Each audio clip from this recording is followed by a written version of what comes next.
Oras na pod sa paniod to mga kaadoy kong higala. So kanila laging si itag vlog og pagkaon no. Mao ning giingon nato ato na lang jud ning tinud-on kung unsa atong ma-share diring dapita. Kung unsa ra pod available sa to. So perting daghan nag-udlot akong nakuha da mga kaadoy kong higala.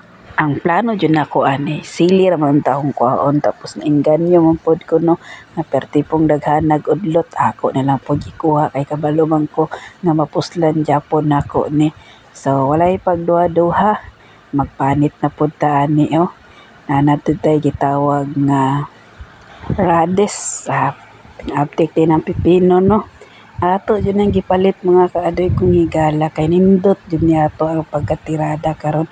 Bahalag balik-balik niya atong vlog kay mao ra man jud ni available diri pod sa among panimalay. So sa walay pagduha-duha ato din ang tiradahan dang radis no. Ang radis tay karon mga kaadoy pati pong mahal pero sama sa kong ingon bisag unsa pa na ka mahal no. Basta ato dong kinahanglanon makapugos to tagpalit diring dapita. So gidesignan na nako ng mga kaadoy kong higala kani ding radis mga kaadoy kong higala. Ako po ning nagahumulan og asin or nagapugaan. Kay dili po ginahan diretsohon ni siya kay lang tuhan ko pero nara po na sa inyo kung sa pod inyong pagkatirada basta si kaadoy mao pod na iyang idea o mao pod na iyahang pagkatirada. Cheers. Napod tay pipino kani pre pipino mga kaadoy kong higala no dugay-dugay na po ni sa ref medyo kuyos-kuyos na nino. Ako na lang pong giapil dira kay mapuslan naman Japon ni. Kuha din tagluya dira luya nagitadtad nato nang ibunal-bunalan nato na para mapino kayo. So ani ka excited ato ang recipe karon mo. Mo na giingon nga paborito dinhi sa kadaghanan kani ako ang gi-share na pod sa inyo ha. Medyo naudtuhan tag mata karon mga kaadoy kong higala no. Duha atong recipe karon mga kaadoy kong higala pero kanilang pod ako ma-share sa inyo no. Kay nasugda naman tong isa og luto. Una naman tong pabukal dito ang atong mga kaadoy no. Kanina lang pod akong gitiradahan. May na lang pod magdungag-dungagan atong sudan no sa paniud to. Lami ra pod magsigop-sigop og sabaw. Ako do tirada ani kaadoy kay mo jud na ako ang kuano paborito nako ba. Mong dili jud ko magsawa ani kaning tiradahan nato ni kaning pinalami-lami atong pagkatirada bala ginagmay.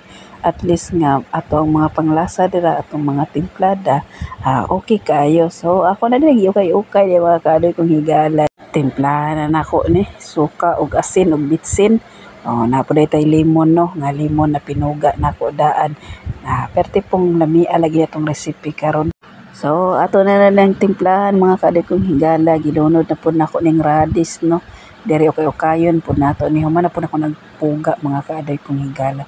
Ato na po nang ukay-ukayon maayo para matimpla jud siya no. Tapos pina-uptik din nagbutang na to ang pipino. Medyo gamay man ato ang gibutangan diri mga kaadoy kong higala. Dili kita makabuylo ani ukay-ukay. So mo na din ako ang gitiradahan karon no. Kaning paborito sa kadaghanan kaning isda na bariles. So ako din gibalhin di mga kaadoy kong higala kay dili ko gusto nga lisod-lisoron nato atong kaugalingon ug ukay-ukay kay ginahan jud ko mag-ukay di mga kaadoy kong higala para nindot ang pagkatimpla nato ba dapat jud makahunat tag ukay ani para mahumol-humol jud suka ba. Tapos ani nakalami mga kaadoy kong higala. Ang kulang dayani no gitawag nato sili away pagduduha. Butangan nato nagsili nga upat ra pod ka buok before dayan na ato sang lahian si mother no. Kaya di po na siya mukaon basta na sili tapos kita pinabtik tayo na oh. Pay-ukay na pod nato na para ang mga sili dira ba ang kahalang nga maapod-apod jud miya tanan. So wala pa rin. So wala pa rin ni udto di mga kaadoy kong higala no. Birada na ta diring dapita. Ayaw mo katingala ang iyong kaadoy always gabirada.